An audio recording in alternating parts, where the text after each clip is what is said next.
Media playback is not supported on this device. Brazil went to 7 Germany, the night Brazil collapsed in the 2014 World Cup semi-final. World Cup match of the day. Argentina have just beaten the Netherlands on penalties to reach the final.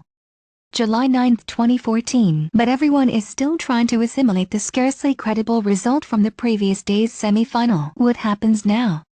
Will Brazil now want a root and branch overhaul of their system? Asks Mark Chapman.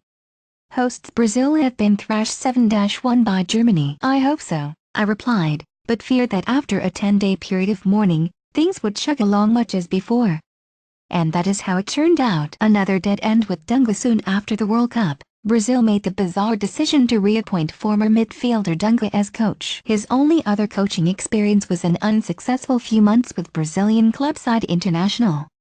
He had been in charge from 2006 to 2010. Dunga captained Brazil to World Cup glory in 1994. He was not a man to carry out any root and branch overhaul. His appointment was little more than a denial of reality, although it showed an acceptance that there would be plenty of critical fire if we are under attack, went the thinking of the Brazilian FA. Then Dunga is our man. A snarling figure, weighed down by the apparent belief that the world was a conspiracy against him, Dunga would fight fire with fire. 2 years later, with a third of the 2018 qualifiers played, Brazil were down in 6th place, outside the qualification slots. There was real fear that the country would lose its proud record of appearing in every World Cup finals. His big hope was the Rio Olympics.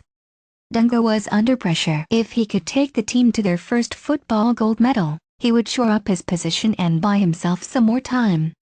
It might have happened. Instead, shortly before the Olympics, there was an extra version of the Copa America staged in the United States to celebrate the centenary of the tournament. Dunga's team drew with Ecuador, lost to Peru and were eliminated in the group phase. The X fell, and Corinthians coach Tite, the popular choice to have taken over in 2014, was belatedly given the job. There were few changes in personnel. The rest is history. Paulinho, then based in China, was recalled, a controversial move that proved a resounding success. And Tite gambled on the teenage Gabriel Jesus to fill the problem position at center forward, and was immediately rewarded. Those two aside, the same squad that had been at the disposal of Dunga achieved vastly different results under Tite. A tricky qualification campaign turned into a breeze. Tite's team won 10 games, drew 2, scored 30 goals and conceded just 3. And they have continued that form in warm-up friendlies against European opposition. They go to Russia with a justifiable place among the tournament favorites. There is an obvious question here: how could one man make such a difference? Brazil, from innovators to also-rans, the answer is twofold. It has to do not only with the undoubted merits of Tite, but also with the deficiencies of his colleagues and of the dead end at which Brazilian football found itself. There were two separate problems: the dangers of success and the perils of isolation. It achieved greatness as a result of a process.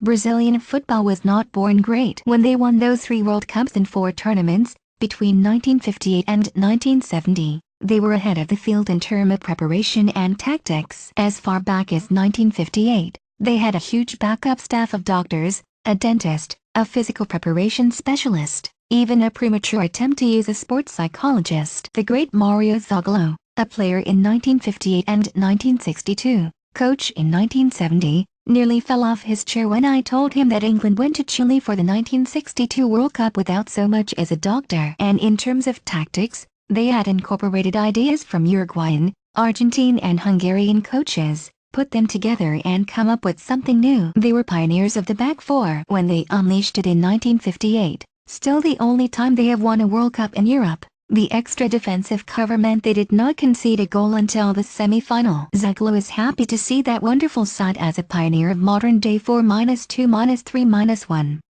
By 1970 they had gone further. Brazil legend Pelé celebrates winning the 1970 World Cup. 44 years later, David Luiz leaves the field in tears after a humiliating semi-final defeat by Germany, but so much success made them lazy and complacent, inclined to believe their own myths about innate natural talent. And as the game moved on, they were dangerously isolated. Hardly any Brazilian coaches came to work in top-level European club football, and those who did make the journey failed to last long. Brazil were caught completely off balance by the Pep Guardiola revolution of a decade ago. Many in Brazilian football were convinced that physical evolution had made a possession-based game impossible and that the way forward was to bulk up and use quick counter-attacks down the flanks. They were dangerously out of date, as shown all too harshly when Germany, having taken on board some of Guardiola's ideas, kept passing their way through the 2014 Brazil side on the way to that 7-1 win. Tite, learning lessons in Europe. The exception to Brazil's failure to evolve and learn is Tite. At first glance his CV might not seem to contain anything unusual. He has flitted from job to job,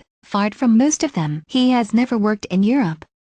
His position has been that he would be unable to achieve excellence in a second language, although the 57-year-old may be softening on that point. But in addition to mesmerizing communication skills, he comes across a little like a hip priest. He has a curious mind. The key phrase of Brazil's World Cup qualification campaign is his "I have learned how to learn." When he made his name at the start of the century, Tite was a 3-5-2 specialist. Later, with International, he thoroughly enjoyed working with the Argentine midfielder Andrés D'Alessandro, briefly of Portsmouth, who explained to him the workings of a European 4-4-2. His appetite whetted, Tite has spent long periods in Europe studying the way the top teams play. Tite has never coached in Europe but has studied the continent's top sides. A big difference in comparison with South America is the way teams stay compact, and it was this that he introduced to his Corinthians side, which in 2011 1-12 won the Brazilian and South American titles and beat Chelsea in the Club World Cup final. The compact nature of the team made them difficult to play through. That team was known for its single-goal victories. It was a team based on defensive solidity. Then came more study in Europe, where Tite's attention focused on the way the best sides achieved numerical superiority in parts of the field where they could hurt the opposition. All of this was then applied to the Corinthians team that won the Brazilian title in 2015. Much easier on the eye than their predecessors, they were a team whose compact nature was used to facilitate its attacking possibilities. Having the team close together opened up options for a pass, and it is this tactical idea that Tite brought to the Brazilian national team. In November 2016, after Argentina had been beaten 3-0, the highly influential former Argentina coach Cesar Luis Menotti was full of praise. "He has brought the defensive line 20 meters higher and brought the team together," he said. "It's like the Brazil of 1970. Can Tite get the best out of Neymar?"